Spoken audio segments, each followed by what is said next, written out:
YouTube channel Prince education XYZ में आपका हार्दिक स्वागत है, अभिनंदन है। दोस्तों, वीडियो को शुरू करने से पहले अगर प्रिंस एजुकेशन XYZ को सब्सक्राइब नहीं किया तो प्लीज़ सब्सक्राइब कर दीजिए। वीडियो को शुरू करने से पहले आपको बता दूं दोस्तों, आज मैं MCQ क्वेश्चन लेकर आया हूँ। इसके अलावा इस क्वेश्चन में जो आपका करेक्ट आंसर रहेगा उससे रिलेटेड जो भी जानकारी है, जो पिछले NCERT जो बुक है उनसे जो क्वेश्चन आए हैं, इसके अलावा CET एग्ज़ाम और LDC एग्ज़ाम और अदर जो कंपटीशन एग्ज़ाम है जिसमें जनरल साइंस के टॉपिक आते हैं, उनके बारे में आपको एक एक जानकारी दूंगा। तो वीडियो से एंड तक बने रहना। आपका जो पहला क्वेश्चन है दोस्तों, उसमें क्या है कि किस रक्त समूह या ब्लड ग्रुप को सर्वदाता ब्लड ग्रुप कहा जाता है। दोस्तों, आपको बताना है कि कौन सा जो ब्लड ग्रुप है उसे सर्वदाता ब्लड ग्रुप कहते हैं, यानी जिसमें डोनर एबिलिटी इतनी होती है कि वो किसी भी अदर ब्लड ग्रुप को अपना ब्लड है वो इमरजेंसी में चढ़ा सकते हैं। इसके अलावा आपको मैं बता दूं, ये क्वेश्चन इस प्रकार से आ सकता है कि अगर कोई सड़क दुर्घटना हो रही है और इमरजेंसी में हमें ब्लड चाहिए, तो कौन सा जो ब्लड ग्रुप है वो हमें उस जो पेशेंट है उसको अपन चढ़ा सकते हैं इमरजेंसी के अंदर। तो ये क्वेश्चन इस प्रकार से बन सकता है। तो किस रक्त समूह को सर्वदाता कहते हैं? तो आपके सामने जो स्क्रीन पर है वो 4 ऑप्शन दिए हुए हैं: blood group A, blood group B, blood group A और B और ब्लड ग्रुप O, और उपयुक्त में से कोई नहीं।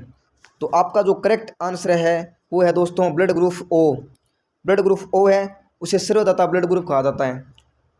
इसके अलावा मैं आपको ये भी बता दूं कि इसे सर्वदाता ब्लड ग्रुप क्यों कहा जाता है। आपके दिमाग में ये क्वेश्चन भी आ रहा होगा कि ब्लड ग्रुप 4 है, इनमें से ब्लड ग्रुप O को ही सर्वदाता ब्लड ग्रुप क्यों कहते हैं, अदर जो ब्लड ग्रुप है उन्हें सर्वदाता ब्लड ग्रुप क्यों नहीं कहते हैं।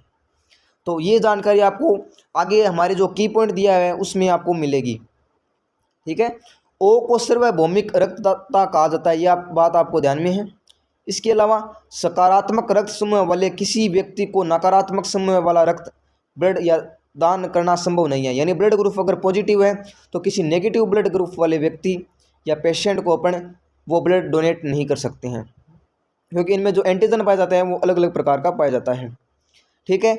इसके अलावा चूंकि रक्त प्रकार ब्लड ग्रुप O में किसी भी रक्त प्रतिजन या एंटीजन की कमी होती है जो प्रत्यक्ष या प्रतिक्रिया का कारण बन सकता है, इसे किसी अन्य रक्त समूह को दान किया जा सकता है। यानी ब्लड ग्रुप O है, उसे सर्वदाता ब्लड ग्रुप क्यों कहते हैं? क्योंकि उसमें एंटीजन या जो प्रतिजन है वो नहीं पाया जाता है, वो एब्सेंट होता है। इसी कारण अदर किसी व्यक्ति को अगर ये ब्लड ग्रुप O डोनेट करेंगे तो इससे कोई प्रॉब्लम नहीं आएगी, ठीक है। इसके अलावा O जो समूह है इसमें न तो रक्त समूह के लिए प्रतिजन होता है और न ही RH कारक प्रेजेंट होता है, यानी O जो ब्लड ग्रुप है उसमें RH कारक होता है वो भी एब्सेंट होता है। RH कारक है वो ब्लड जो डोनेट करने में एक महत्वपूर्ण समस्या बना सकता है, इसके लिए जो O ब्लड ग्रुप है उसमें RH कारक एब्सेंट होता है, तो ये भी समस्या अपनी दूर हो जाती है। तो इसीलिए ब्लड ग्रुप O को सर्वदाता ब्लड ग्रुप कहते हैं। क्या कहते हैं? सर्वदाता ब्लड ग्रुप कहा जाता है। इसके अलावा अगला जो पॉइंट है वो है हमारा दोस्तों A, B और O रक्त समूह की पहचान सबसे पहले कोरल लैंडस्टीनर ने 1901 में की थी। यानी ब्लड ग्रुप A, B और O जो ब्लड ग्रुप है उनकी खोज किसने की थी? कोरल लैंडस्टीनर ने। और कब की थी? 1901 ईस्वी में। की पॉइंट के अलावा एडिशनल इन्फॉर्मेशन भी आपको दे देता हूँ।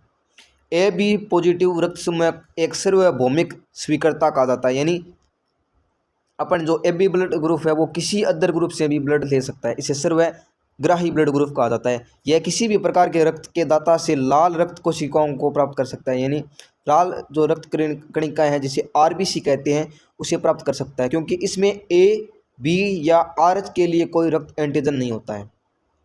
A, B और RH तीनों के लिए इसमें एंटीजन नहीं पाया जाता, इसलिए AB जो ब्लड ग्रुप है उसे सर्वग्राही ब्लड ग्रुप कहा जाता है।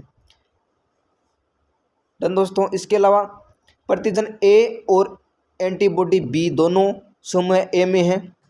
प्रतिजन B और एंटीबॉडी A दोनों समूह B में है। समूह AB में कोई एंटीबॉडी नहीं होता है, जिसमें A और B प्रतिजन न तो A और न B दोनों नहीं होता, यानी जो AB प्लस जैसे सर्वग्राही ब्लड ग्रुप कहते हैं उसमें A, B और RH के लिए कोई भी एंटीजन नहीं पाया जाता, इसलिए इसे सर्वग्राही ब्लड ग्रुप कहते हैं। यही बात जो O ब्लड ग्रुप है उसमें है, उसमें भी किसी प्रकार का एंटीजन नहीं पाया जाता है, इसलिए उसे सर्वदाता ब्लड ग्रुप कहते हैं। नेक्स्ट हमारा क्वेश्चन दोस्तों, कौन सा रक्त घटक रक्त के थक्के जमने में मदद करता है। आपको बताना है कि कौन सा जो ब्लड ग्रुप है वो हमारा जो थक्का जमता है, हमें अगर चोट लगती है उसके बाद में थक्का जो जमता है, अपनी भाषा में खरूंट जो आता है, उसका कारण क्या है, कौन सा जो ब्लड ग्रुप है वो उसमें मदद करता है। पहला ऑप्शन है दोस्तों लसिकाणु, सेकेंड ऑप्शन है दोस्तों बिम्बाणु, थर्ड ऑप्शन है स्टूडेंट्स एकलाणु, और जो नेक्स्ट हमारा पॉइंट है दोस्तों उसमें क्या लिखा है, लाल रुधिर कणिका, और अंतिम पॉइंट है इनमें से कोई नहीं। आपको बताना है कि कौन सा जो रक्त घटक होता है वो जो रक्त के थक्के को जमने में मदद करता है, यानी रक्त का जो थक्का लगता है उसमें मदद करता है। हमें चोट लगती है तो लंबे समय तक ब्लीडिंग नहीं होती है, थोड़े टाइम के बाद में क्या होता है, ऑटोमेटिक शरीर की ऐसी क्रिया होती है जिसमें जो ब्लड है उसका थक्का जम जाता है, तो उसमें क्या आप सहायक होता है ये आपको बताना है। तो आपका जो करेक्ट आंसर रहेगा वो है दोस्तों ऑप्शन नंबर 2 बिम्बाणु। बिम्बाणु है ये रक्त के थक्के को जमने में मदद करता है।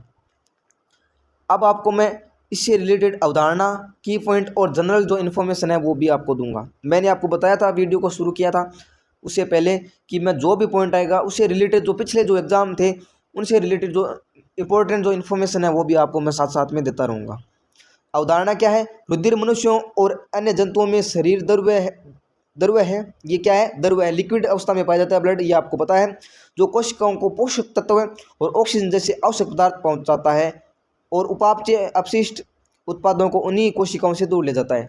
यानी ब्लड का कार्य क्या है, एक तो ऑक्सीजन का परिवहन करता है, जो हमारे शरीर में जो कोशिकाएं हैं एडी से लेकर चोटी तक जितनी भी सारी कोशिकाएं हैं उन वहाँ तक पोषक तत्व पहुँचाता है, ऑक्सीजन पहुँचाता है, और जो वहाँ पर जो प्रेजेंट अपशिष्ट होता है उसे वहाँ से दूर ले जाता है, उसमें क्या करता है, ये सहायक करता है।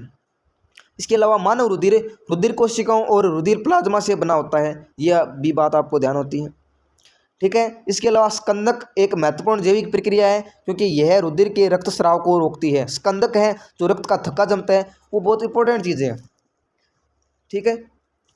कारण क्या है कि अगर व्यक्ति में रक्त का थक्का नहीं जमेगा तो ब्लीडिंग के कारण उसकी मौत हो सकती है। दोस्तों आज मैं आपको एक क्वेश्चन पूछ रहा हूँ कि ऐसी कौन सी बीमारी है जिसमें रक्त के थक्का नहीं जमता है, रक्त के थक्के में जमने में टाइम लग जाता है और जिससे व्यक्ति की मौत भी हो सकती है। ये इसका आंसर मैं आपके जो अगला वीडियो उसमें लेकर आऊँगा। तो जल्दी से जल्दी इस जो क्वेश्चन है जिसमें आपको मैंने क्वेश्चन पूछा है जो कि कौन सा रोग होता है जिसमें रक्त का थक्का नहीं जमता है, इसका जो आंसर है वो कमेंट बॉक्स में जल्दी से जल्दी देने की कृपा करें। नेक्स्ट हमारा जो की पॉइंट है वो है दोस्तों बिम्बाणु को थ्रोम्बोसाइट के रूप में भी जाना जाता है। बिम्बाणु छोटी रक्त कोशिकाएं होती हैं जो आपके शरीर को रक्त स्राव को रोकने के लिए थक्के बनाने में मदद करती है। यदि आपकी रक्त वाहिकाओं में से एक क्षतिग्रस्त हो जाती है तो बिम्बाणु को संकेत भेजती है, बिम्बाणु है उन्हें संकेत भेजती है। बिम्बाणु तब क्षति की जगह पहुंच जाती है और क्षति को ठीक करने में एक प्लग या थक्का बनाती है। यानी कि हमारी बॉडी में पूरी बॉडी का ध्यान रखती है। अगर कहीं पर कोशिकाएं हैं उन्हें चोट लग गई है या कोशिकाएं हैं उसमें कोई इश्यू आ गया है तो वहाँ पर हमारे बॉडी ऐसी इन्फॉर्मेशन देता है और यह वहाँ पर जाकर उस बॉडी में वहाँ पर जो प्रॉब्लम है उसे सॉल्व करने की कार्य करता है। यानी एक तरह की ये सुपरवाइजिंग बॉडी में सुपरवाइजिंग का कार्य करती है और ये प्लग या थक्का बनाने में भी सहायक होती है। जो हमारा क्वेश्चन नंबर 2 था उसमें जो एडिशनल जो इन्फॉर्मेशन है आपके लिए जो पिछले एग्जाम में आई थी वो भी आपको बता देता हूँ। मानव रुधिर कोशिकाओं और रुधिर प्लाज्मा से बना होता है। रक्त कोशिकाओं में रक्ताणु आरबीसी, श्वेताणु डब्ल्यूबीसी, हीमोग्लोबिन नामक आयरन प्रोटीन आरबीसी में मौजूद होता है। आरबीसी का कार्य शरीर के प्रत्येक कोशिकाओं में ऑक्सीजन का वितरण करना है। ये बात आपको ध्यान में होगी, अगर ध्यान में नहीं है तो ये चीज़ें आप नोट कर सकते हैं। श्वेताणु शरीर में प्रतिरक्षा तंत्र के लिए उत्तरदायी होता है। श्वेत रक्त कोशिकाओं को आगे इओसिनोफिल, बेसोफिल, एकलाणु, लसिकाणु और उदासीन रंजी में विभाजित किया जाता है। डब्ल्यूबीसी है उसका कार्य है प्रतिरक्षा यानी एंटीबॉडी के रूप में कार्य करता है। लसिकाणु एक विशेष प्रकार की श्वेत रक्त कोशिकाएं हैं। लसिकाणु में प्रकृति मारक कोशिकाएं, टी कोशिकाएं, बी कोशिकाएं शामिल होती है। बेसोलिस एक प्रकार की श्वेत रक्त कोशिका है। इसे स्टेमिन एंजाइम सक्रिय होने पर बेसोफिल द्वारा स्रावित किया जाता है। बेसोफिल है वो बहुत इंपॉर्टेंट है। इसके अलावा एकलाणु एक प्रकार की श्वेत रक्त कोशिका और एक प्रकार की वक्षाणु है, ठीक है।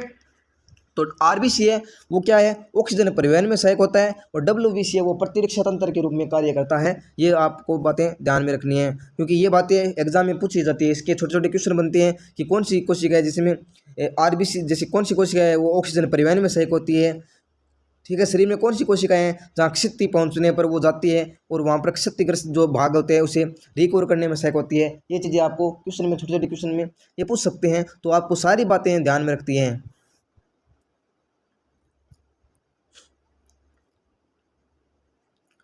अगला हमारा क्वेश्चन दोस्तों, कौन सा रक्त घटक रक्त के थक्के जमने में मदद करता है? ये क्वेश्चन तो हमने कर लिया था।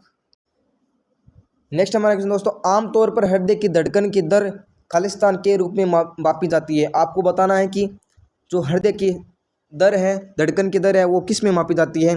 तो ऑप्शन नंबर 1 है प्रति सेकंड प्लस दर, ऑप्शन नंबर 2 है प्रति मिनट प्लस दर, ऑप्शन नंबर जो थर्ड है वो है प्रति घंटा प्लस दर, और इनमें से कोई नहीं। आपको बताना है कि हृदय की धड़कन की दर को मापने वाले जो दर है उसके बारे में आपको बताना है। तो आपका जो करेक्ट आंसर है दोस्तों वो रहेगा प्रति मिनट प्लस दर। क्या है? प्रति मिनट प्लस दर। ठीक है। व्याख्या, हृदय और हृदय की धड़कन। हृदय एक ऐसा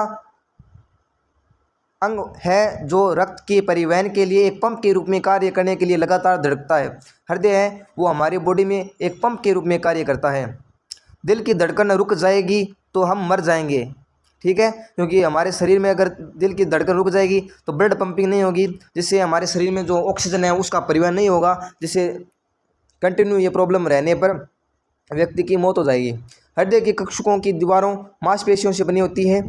इन मांसपेशियों के लगातार छूटने और सिकुड़ने से दिल की धड़कन लयबद्ध हो जाती है। यानी हमारा जो हार्ट है वो क्या है, मांसपेशियों से बना होता है। मांसपेशियों से बने होने के कारण उसमें क्या है कि हार्ट बीट है वो धीरे धीरे ऑटोमेटिकली कम कर देती है। एक डॉक्टर स्टेथोस्कोप का उपयोग दिल की आवाज़ को बढ़ाने के लिए एक उपकरण के रूप में करता है। यानी स्टेथोस्कोप है उससे अपना ब्लड है उसकी जो पंपिंग है उनकी आवाज़ सुनने में मदद करते हैं। पल्स दर क्या होता है? दिल की धड़कन को पल्स रेट से भी मापा जा सकता है। पल्स कलाई पर देखी जाने वाली धड़कन है। प्रत्येक दिल की धड़कन धमनियों में एक नाड़ी उत्पन्न करती है और प्रति मिनट नाड़ी की दर दिल की धड़कन की दर को इंगित करती है। यानी हम एक मिनट में पल्सेस की संख्या गिनते हैं और यह है हृदय की धड़कन देगा। आमतौर पर नाड़ी की दर 72 हृदय स्पंद प्रति मिनट होती है। यानी जो नाड़ी की दर होती है एक मिनट में, अगर एक स्वस्थ व्यक्ति है उसकी कम से कम अगर एवरेज देखें तो 72 बार है वो धड़कती है। नेक्स्ट हमारा क्वेश्चन है दोस्तों, निम्नलिखित में से किस युग्म में दोहरा परिसंचरण पथ होता है? आपको बताना है कि दोहरा परिसंचरण पथ है वो इनमें से किन में पाया जाता है? उभयचर और स्तनधारी में, पक्षी और स्तनधारी में, सरीसृप और स्तनधारी में, मछली और पक्षी में। आपको इनमें से बताना है किन में दोहरा परिसंचरण पाया जाता है। ठीक है, तो आपका जो करेक्ट आंसर रहेगा दोस्तों वो क्या है? पक्षी और स्तनधारी। पक्षी और स्तनधारी है उनमें दोहरा परिसंचरण पाया जाता है। आपको इसके रिलेटेड जो की पॉइंट है वो बता दूं, एक मार्ग में ऑक्सीजन युक्त और एक ऑक्सीजन रहित रक्त का मिश्रण नहीं होता है। यानी ब्लड है उसमें एक जो नाड़ी है उसमें क्या है, शुद्ध रक्त बहेगा, और जो दूसरी जो नाड़ी है उसमें अशुद्ध रक्त बहेगा। यानी शुद्ध और अशुद्ध रक्त से मतलब है ऑक्सीजन अगर युक्त ब्लड है तो उसे शुद्ध ब्लड कहते हैं, अगर ऑक्सीजन रहित ब्लड है उसे अशुद्ध ब्लड। एक मार्ग में ऑक्सीजन युक्त और एक ऑक्सीजन रहित है उसका मिश्रण नहीं पाया जाएगा। यानी ब्लड में नाड़ियाँ होती हैं वो दो टाइप की होती है, जिसमें एक में तो ऑक्सीजन युक्त बहता है जिसे शुद्ध रक्त कहते हैं, और एक दूसरा होता है वो ऑक्सीजन रहित ब्लड होता है जिसे अशुद्ध रक्त कहते हैं। ठीक है, नीले इसे मिश्रण के बिना बाहर पंप करते हैं, जिसका अर्थ है कि इन जीवों में दो अलग अलग परिसंचरण पथ मौजूद होते हैं, अतः इन जानवरों को दोहरा परिसंचरण होता है। मछलियों में परिसंचरण का एकल परिसंचरण पथ होता है, जिसके कारण इन्हें एकल परिसंचरण प्रणाली या प्रणाली के रूप में जाना जाता है। इस प्रणाली में शरीर में ऑक्सीजन युक्त रक्त की आपूर्ति की जाती है, जहां से हृदय को ऑक्सीजन रहित रक्त वापस किया जाता है। उभयचर और सरीसृप में अधूरा परिसंचरण होता है। यहाँ ऑक्सीजन युक्त और ऑक्सीजन रहित रक्त एकल नील्य के भीतर मिल जाता है।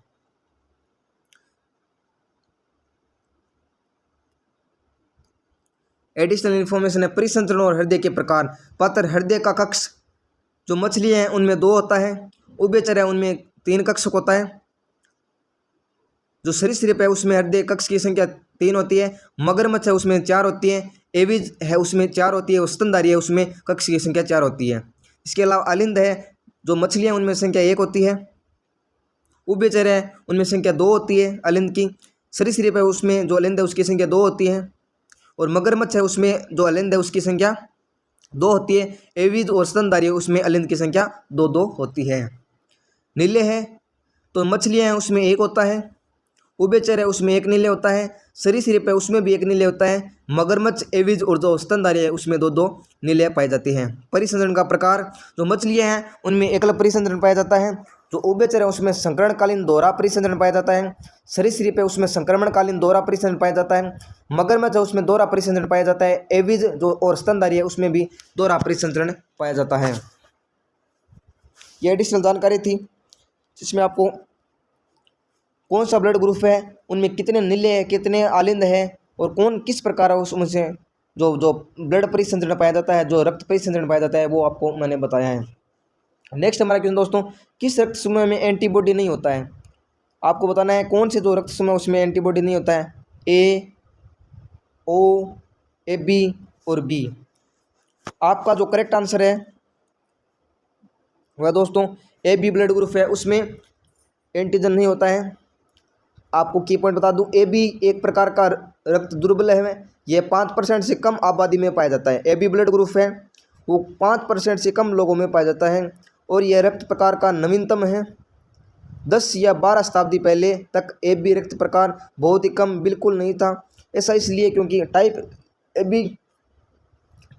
बी के साथ टाइप ए के अंतःक्रिया से उत्पन्न होता है। ए बी प्रकार में ए और बी दोनों एंटीजन होते हैं लेकिन कोई एंटीबॉडी नहीं पाया जाता है। जो ए बी ब्लड ग्रुप है उसमें एंटीजन तो होते हैं पर जो एंटीबॉडी है वो नहीं पाया जाता है। ये बात मैंने पिछले दो ब्लड ग्रुप है उस वीडियो में भी आपको बताई थी कि ए बी जो ब्लड ग्रुप है उसमें एंटीजन तो पाया जाता है पर एंटीबॉडी नहीं पाया जाता है। इससे रिलेटेड जो एडिशनल इन्फॉर्मेशन है वो है दोस्तों 1900 से 1902 के वर्षों में लैंडस्टेन ने मानव में 4 रक्त समूह ए बी और ओ को विभाजित किया। ठीक है, आर एच कारक एक प्रकार का रक्त एंटीजन है जिसकी खोज 1940 में लैंडस्टेन द्वारा की गई और एस के वेनिर द्वारा की गई। ठीक है, प्रत्येक व्यक्ति का रक्त समूह ओ, ए, बी और ए बी होता है। हर किसी का एक आर एच कारक सकारात्मक या नकारात्मक होता है, यानी आर एच पॉजिटिव या आर एच नेगेटिव होते हैं। जिसमें आर एच प्रेजेंट होता है उसे आर एच पॉजिटिव और जिसमें आर एच एब्सेंट होता है उसे आर एच नेगेटिव कहते हैं। आर एच कारक लाल रक्त कोशिकाओं के आवरण पर एक प्रोटीन है। क्या है? एक प्रकार का प्रोटीन होता है। नेक्स्ट हमारा क्वेश्चन दोस्तों, निम्नलिखित में से कौन सा WBC के बारे में सही नहीं है? ठीक है, WBC है उसके बारे में कौन सी रॉन्ग इन्फॉर्मेशन है ये आपको बतानी है। आकार 18 से 25 माइक्रोन, वे सैनिक के रूप में कार्य करते हैं और कीटाणुओं को खाते हैं। केंद्रिक या केंद्रिक होते हैं। आकार है उनका अमीबॉइड या गोलाकार होता है। आपको WBC के बारे में जो इनकरेक्ट इन्फॉर्मेशन है, जो सही इन्फॉर्मेशन नहीं है, वो आपको बतानी है। इनमें से कौन सी राइट है वो आपको अलग करनी है, जो राइट नहीं है वो इन्फॉर्मेशन आपको बतानी है। आपका सही आंसर है 18 से 25 म्यूएम, यानी इसका आकार है वो आपका करेक्ट आंसर नहीं है। बाकी इसके तीनों थे वो करेक्ट आंसर थे। की पॉइंट क्या है दोस्तों? कोशिकाएं जीवन की मूल या मौलिक संरचनाओं और कार्यात्मक इकाई है जो जीवन की सभी प्रतिक्रियाओं के लिए जिम्मेवार है, इसलिए इन्हें जीवन की बिल्डिंग ब्लॉक्स कहा जाता है। गिनती के आधार पर कोशिकाएं 3 प्रकार की होती हैं, लाल रक्त कोशिकाएं, श्वेत रक्त कोशिकाएं और प्लेटलेट। यानी WBC, RBC और प्लेटलेट। RBC को लाल रक्त कोशिकाओं कहा जाता है और ये फेफड़ों में शरीर के सभी अंगों और ऊतकों तक ऑक्सीजन का परिवहन करने में मदद करती है। इसके अलावा WBC को श्वेत रक्त कोशिकाएं कहा जाता है और संक्रमण लड़ने और सभी कीटाणुओं को खाने में मदद करती है। इसके अलावा जो प्लेटलेट है वो रक्त के थक्के को जमने में मदद करता है। ये आपको सारी बातें ध्यान में रखनी है। WBC, RBC और जो प्लेटलेट है, ब्लड के जो लिक्विड पार्ट है, उनके बारे में मैंने सारी एक एक पॉइंट थे जो पिछले एग्जाम में आए थे। यानी इस वीडियो को देखने के बाद जो ब्लड है उसके बारे में अगर कहीं से भी क्वेश्चन आ जाएगा तो आप इजीली इसे कर सकेंगे। तो वीडियो को एंड तक जरूर देखना। नेक्स्ट एडिशनल पॉइंट है वो आपको बता दूं, जो लाल रक्त कोशिकाएं उनका जीवन काल 120 दिन होता है और इनका उत्पादन है वो अस्थि मज्जा में होता है। हीमोग्लोबिन की उपस्थिति में कारण लाल रंग होता है और एक जो हीमोग्लोबिन है उसके जो कलर होता है वो नीला कलर होता है। RBC की कम गिनती अरक्तता को संकेत करती है। ऊंचाई पर जाने पर इनकी संख्या बढ़ती है। इसके अलावा WBCS जो श्वेत रक्त कोशिकाएँ हैं उनकी जो इन्फॉर्मेशन है वो आपको बताता हूँ। जीवन काल इनका 13 से 20 दिन होता है। लिम्फ नोड प्लिया आदि में उत्पादित होती है। हीमोग्लोबिन की अनुपस्थिति के कारण यह रंगीन होती है। WBC की कम संख्या होती है और ल्यूकोपेनिया को दर्शाती है। अधिक संख्या होने पर शरीर में संक्रमण होता है। अब लास्ट है प्लेटलेट्स। इसका जो जीवन काल है वो 3 से 7 दिन होता है। इसका जो उत्पत्ति है वो अस्थि मज्जा में होती है। प्लेटलेट पीले रंग के होते हैं। प्लेटलेट की कमी यानी गिनती असामान्य रक्तस्राव को दर्शाती है। उच्च संख्या रक्त स्कंदन को अनायास विकसित करने में सहायक होती है। धन्यवाद वीडियो को देखने के लिए। और नेक्स्ट हमारी वीडियो में जो LDC है उससे रिलेटेड जो अदर क्वेश्चन है, अदर जो पॉइंट है, इसके अलावा MCQ क्वेश्चन है जो पिछले एग्जाम में आए थे, जो रिपीट हुए थे, इसके अलावा जो नेक्स्ट एग्ज़ाम है उसमें आने में जितने दिन की ज़्यादा संभावना है वो मैं लेकर आऊँगा। धन्यवाद।